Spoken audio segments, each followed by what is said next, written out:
o vosso coração. Credes em Deus e credes também em mim. Mas o que é turbar o coração?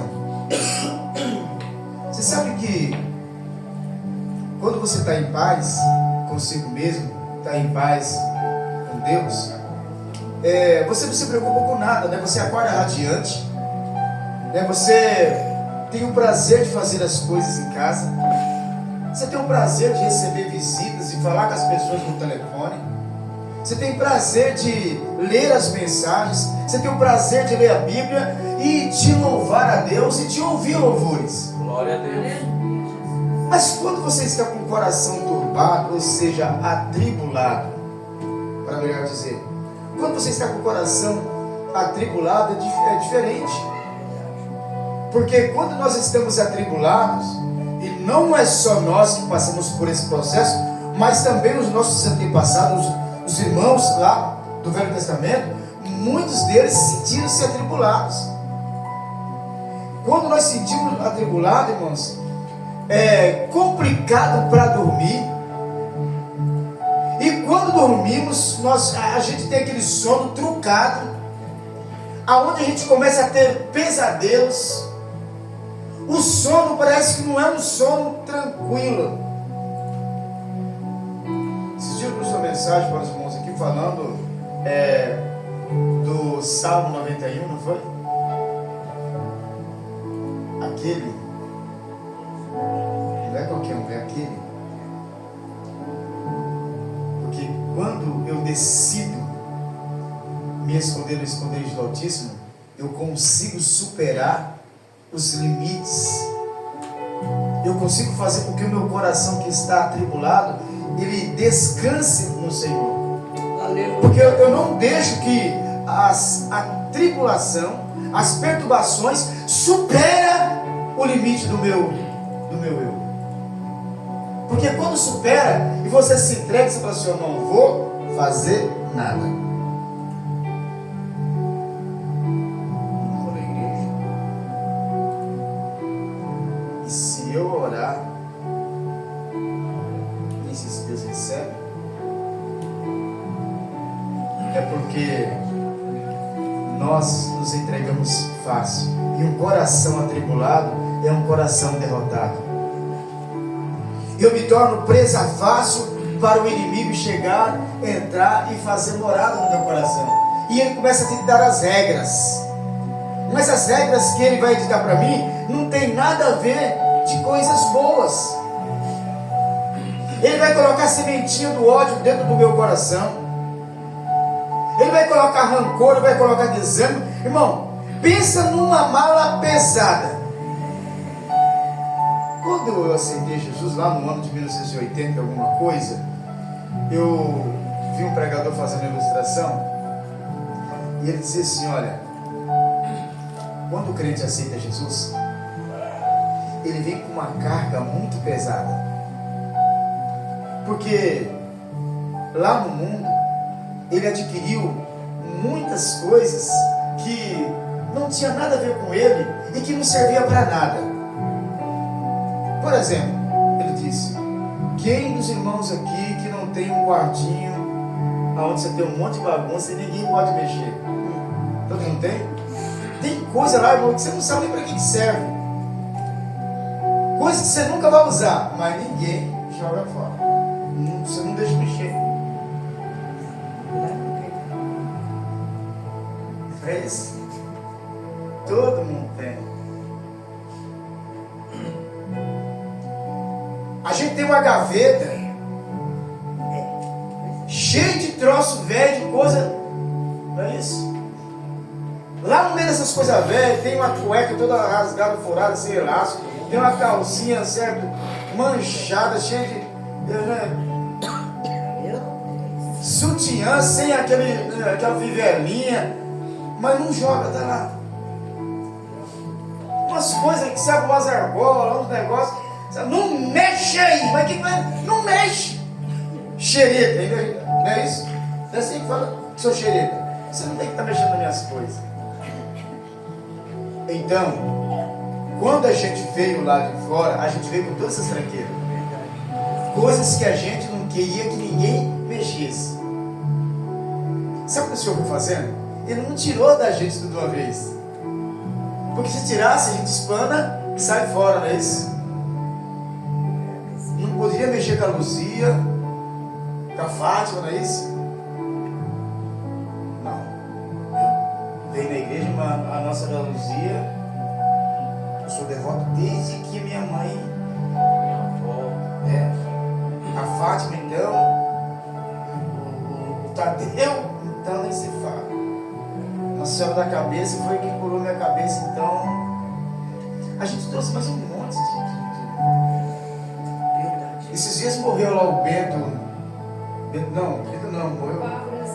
Mas irmão, o que teve de gente, sabe?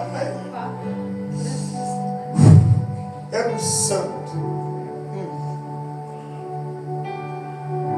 A gente não deixa os costumes antigos. A gente tá com aquelas coisas, sabe? Tudo coisa que... Aí, sabe o que o Senhor vai fazendo? Ele vai tirando as menorzinhas, que é para você não sentir.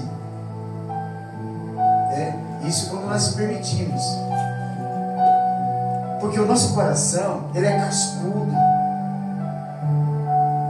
O nosso coração, para poder a palavra de Deus penetrar, Deus tem que trabalhar no vaso, mas trabalhar com excelência, tirando devagarinho, porque o nosso coração é cascudo. Nós estamos apegados a muitas coisas que tem aí no mundo. Então quando você não se turba, você não se atribui o vosso coração, você tem que crer em Deus. Aleluia, Jesus. Ele está falando do Pai. Você tem que crer no Pai, mas também você tem que crer em mim. Porque na casa do meu Pai tem muitas moradas, mas não do jeito que você está. Coração piludo, coração atribulado. Porque o coração atribulado, irmão, não tem nada para oferecer para Deus. Tem horas que nós precisamos pegar o quartinho e fazer uma limpa. Esses dias o Júnior falou assim: amor, dá uma olhada aqui, vê que você vai usar. Que você for usar, joga fora essa tranqueira. Eu não gostei muito, sabe? Mas eu fui lá, catei, tirei. E ficou uma caixa lá ainda. Aí hoje foi ontem, eu lembrei assim: amor, acho que eu tirei aquela caixa, tem umas coisas que eu... Ela falou assim: amor, nem tira que eu sei que você não vai jogar. Certo? Você já viu isso aí? Falei: não, deixa que eu tenho coisa que eu vou jogar. Tirei a caixa, olhei e falei: realmente. Vou guardar minhas coisas aqui. O apego, irmãos. Se nós trazermos para o lado espiritual, tem muitas coisas que a gente precisava tirar, deixar. O que tem de crente cheio de problema, de coisas que é do velho homem. Mas a gente tem dificuldade em deixar. Eu e José, uma vez nós resolvemos assistir um filme chamado O Peregrino. O filme tem umas 4 horas de duração. Mas trata-se de uma grande. Quem não assistiu, procura assistir. Você vai cansar, mas vale muito a pena. O camarada adquiriu uma certa bagagem. Ele não deixava por nada aquilo, né? Sabe, E às vezes fazendo com que a gente ande arcado.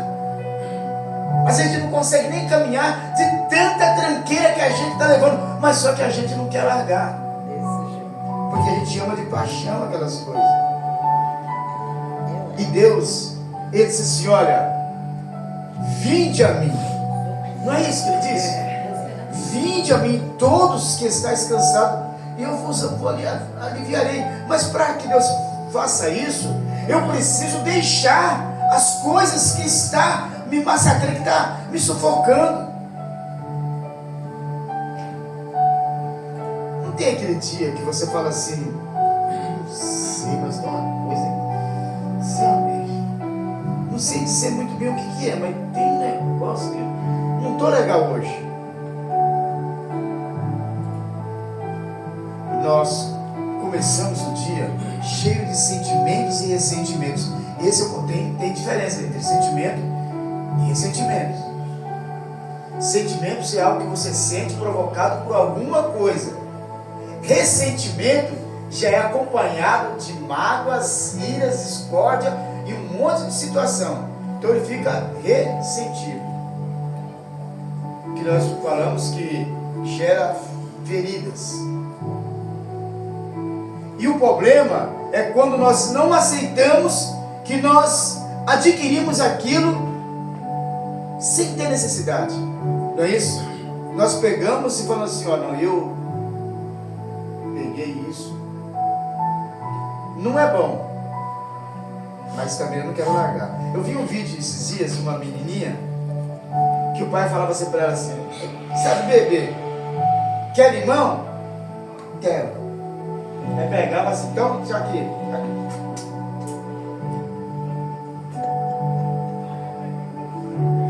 O pai morria de rir. Quer mais? Quero. Botava no botão.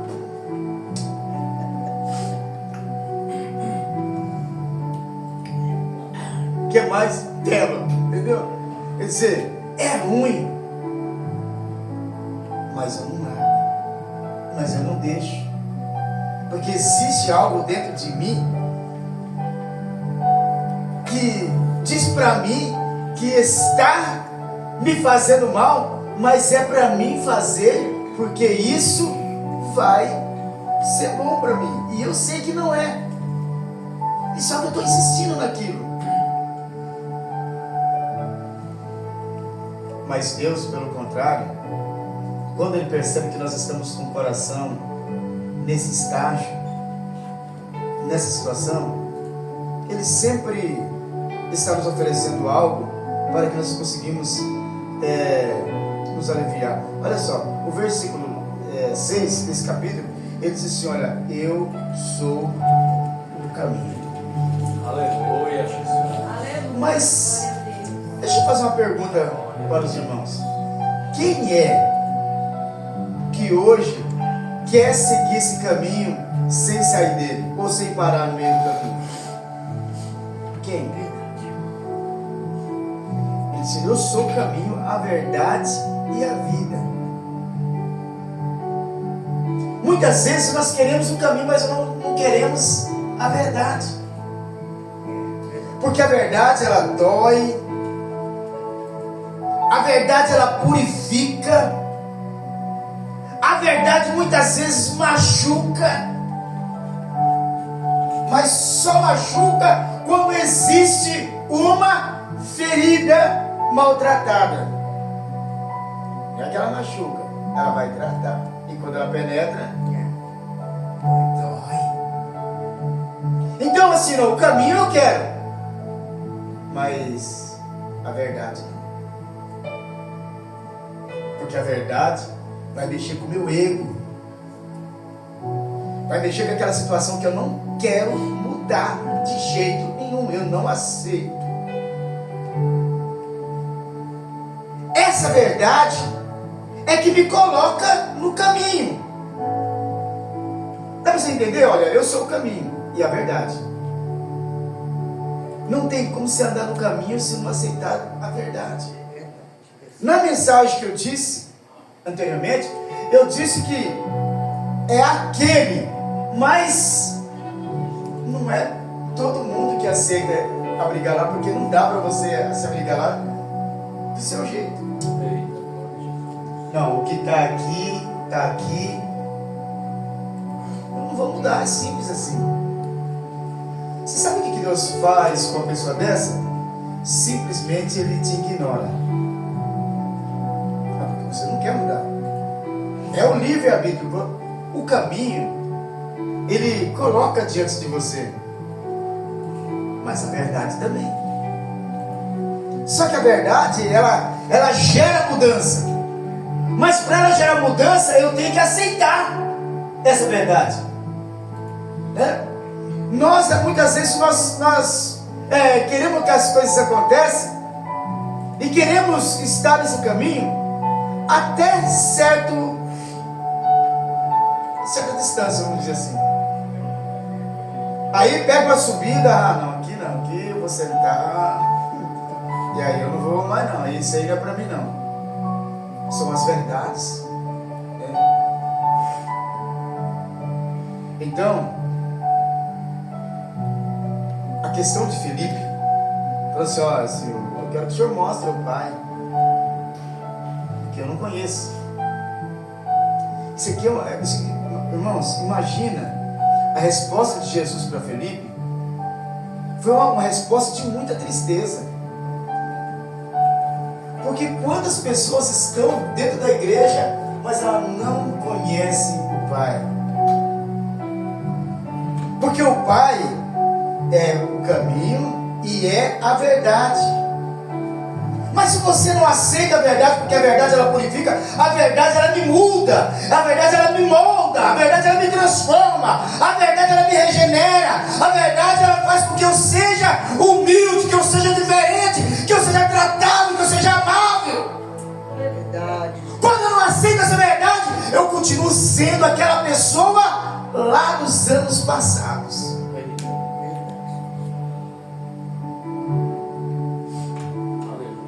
Não aceito,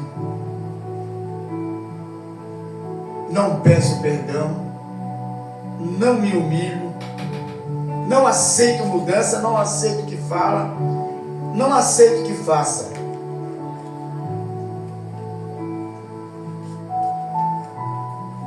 Não tem como falar que conhece o Pai desse jeito, porque quando eu conheço, por exemplo, está aqui a minha sogra. Foi criada num regime que a gente conhecia quem era nosso pai. Passava, estava conversando, era aquele horário, né? A gente já sabia que tinha. Hoje, se você falar assim, sem educação é você, eu fiz alguma coisa? A resposta era a ponta da língua. Mas antigamente era um olhar. Então, porque eu conhecia meu pai, eu sabia que a coisa era tremenda. Mas hoje não se conhece. Quando eu falo conhecer, esse conhecer é temor, é respeitar, é querer, é adquirir. Porque Deus, nós entendemos que nós adquirimos direitos, nós adquirimos condições, recebemos por livre e espontânea vontade a graça salvífica, restauradora de Deus, que me deixa eu na condição de filho. Sendo filho, logo eu vou ser servo. E o que o servo faz? Ele obedece. Ele nunca faz nada por ele mesmo. Então a resposta de Jesus para Filipe foi assim, dá para se notar uma decepção em Jesus. Ô Filipe, como você faz umas coisas dessas? Eu estou há tanto tempo com você, você não me conhece, você não conhece o Pai. Não parece que fosse uma decepção grande de Jesus? Não é isso? Uma decepção muito grande, Filipe. Porque ele disse: se vós me conheceis a mim, também conheceis a meu Pai. Eu falei para você: mas eu não conheço não. O maior problema dos crentes hoje, irmãos, é não aceitar as regras. Eu aceito Jesus, aceito o caminho. Dentro do caminho eu falei que existe a verdade. Dentro dessa verdade existe regras. Regras que me moldam, regras que me transformam, regras que me colocam no caminho, que me mostram aonde eu devo andar, regras que me condicionam a pensar. Você sabia disso? Eu falei assim: mas o meu pensamento... Não, Deus ele condiciona o que nós devemos pensar. É nós que extrapolamos os pensamentos que eram de Deus, e aí a gente pensa o que a gente quer pensar. E quando nós pensamos o que nós queremos pensar, a razão ela fica fora, e eu coloco eu como prioridade, e o meu entendimento vai sempre predominar. Inclusive a palavra, ela não vai entrar. eu nunca vou aceitar. Mas o versículo 11, ele diz assim, ó: crede-me que estou no Pai e que o Pai está em mim. Crede ao menos por causa das mesmas obras. Não parece que Jesus estava apelando, estava fazendo um apelo? Não é isso? Parece que, sabe, fazendo de tudo para que acreditasse que aquilo que ele estava falando é verdade, que não precisava ver o Pai pessoalmente, que visse ele. E o engraçado é que quando eu leio esse texto aqui, eu lembro do apóstolo Paulo com a mesma luta, com os mesmos intentos, dizendo assim: olha, sede meus imitadores, como eu sou de Cristo. Você não precisa imitar Deus porque é difícil, mas ele diz assim: sede meus imitadores. Tem gente que fala assim: não tem que imitar você, não tem que imitar Deus. Mas irmãos, você não consegue imitar o seu pastor, como você vai imitar a Deus? Essas regrinhas são as regrinhas porque lá na frente ele vai dizer alguma coisa que aí muita gente fala assim: eu não sei o que acontece porque eu oro e essas coisas não acontecem, parece que eu não sei, acho que Deus não me responde. Mas não é que Deus não responde, é que você está fora da casinha. Essa questão da gente não receber, ele fez uma fala, uma explanação, para depois ele dizer assim: olha, se pedis alguma coisa no meu nome, eu farei. 13 ele diz: e tudo quanto pedis em meu nome, eu farei, para que o Pai seja glorificado no Filho. Mas existe essa regra, né? O 12, na verdade, irmãos, imagina, toda vez que Jesus usava o termo na verdade, é que ele queria mostrar algo profundo. Observe sempre o texto, quando ele se refere na verdade, é porque tinha muita gente teimosa. As pessoas estavam ali ouvindo e falavam assim: ah, mas era Jesus, tá? Não era ninguém, não, era Jesus. Aí tinha os escribas, os fariseus falando assim, né? Isso aí ele está falando porque sabe que nós é tinhoso. Comigo não rola, não. Mas era Jesus. O problema é quando nós não queremos aceitar a verdade. Então quando ele dizia na verdade vos digo, ele estava sempre querendo mostrar algo de profundo, algo de muito sério. Então diz: na verdade vos digo, que aquele que crê em mim também fará as obras que eu faço. Olha só, você não só seria abençoado, você não seria agraciado, mas também você faria as obras que ele faz. Mas o que acontece com o povo de hoje? É porque não anda na verdade, e nem tampouco crê.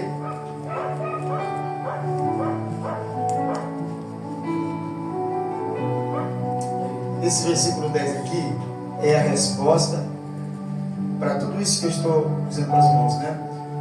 Não crês tu que eu estou no Pai e que o Pai está em mim? Uma pergunta que ele está fazendo, tá, irmãos?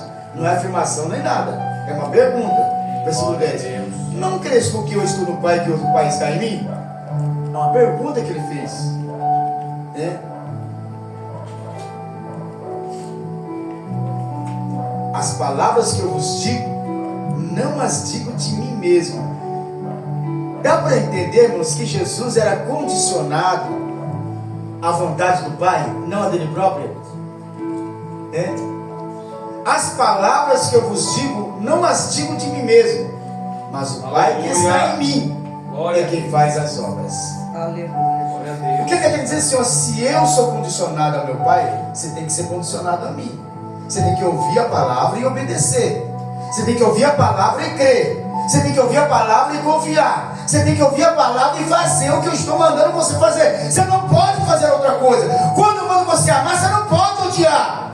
Quando eu mando você perdoar, você não pode segurar e ter perdão. Quando eu mando você abraçar, você não pode ficar longe de abraçar. É simples. Mas o que nós falamos se eu não estou nem aí? Pega o seu choro, pega, entendeu? Aquele moço, é isso que ele quis dizer. Ele disse assim, ó, eu não estou nem aí pro seu dinheiro, entendeu? Não estou nem aí.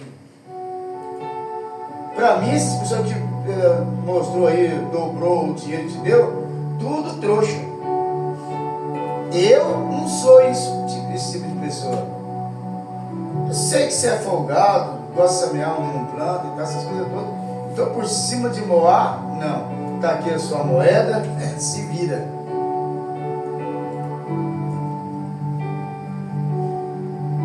Nós temos dificuldades, irmãos. Então, o versículo 1 do capítulo 14 é a chave de tudo isso.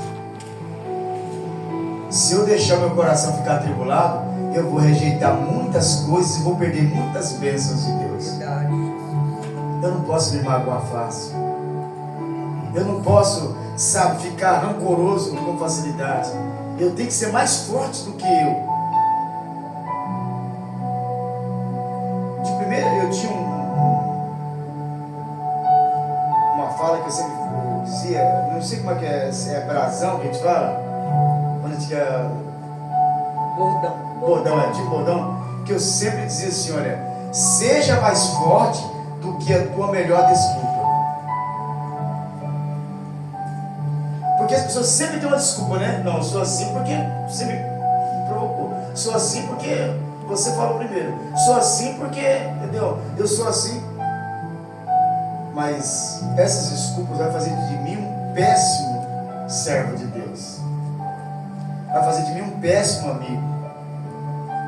Vai fazer de mim um péssimo funcionário. Vai fazer de mim um péssimo irmão. Vai fazer de mim um péssimo marido. Eu vou ser péssimo em tudo. Então, eu tenho que superar esses meus momentos de crises melancólicas.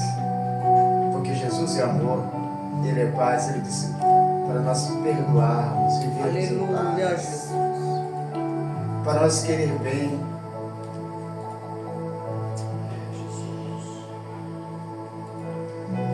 Versículo 50, irmãos, do capítulo 12, diz assim, olha, eu sei que o seu mandamento é a vida eterna, portanto, o que eu falo como o Pai me tem dito.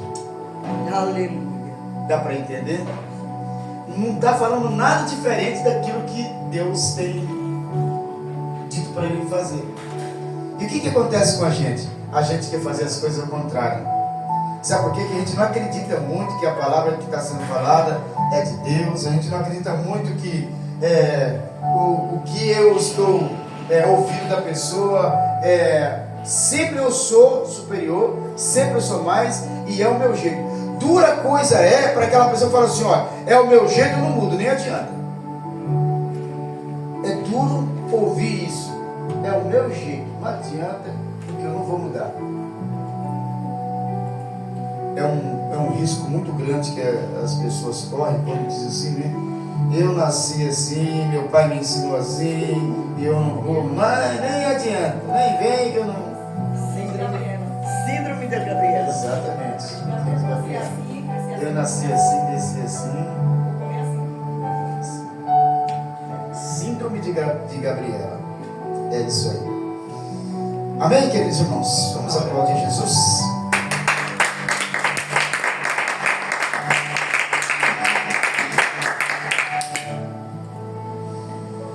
Queridos irmãos, hoje nós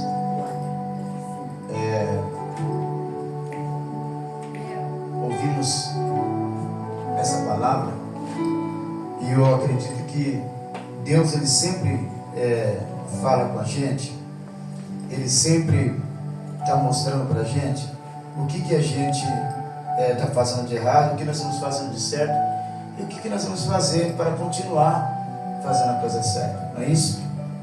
Deus tem falado comigo esses dias no meu coração, a gente tem que fazer alguma coisa para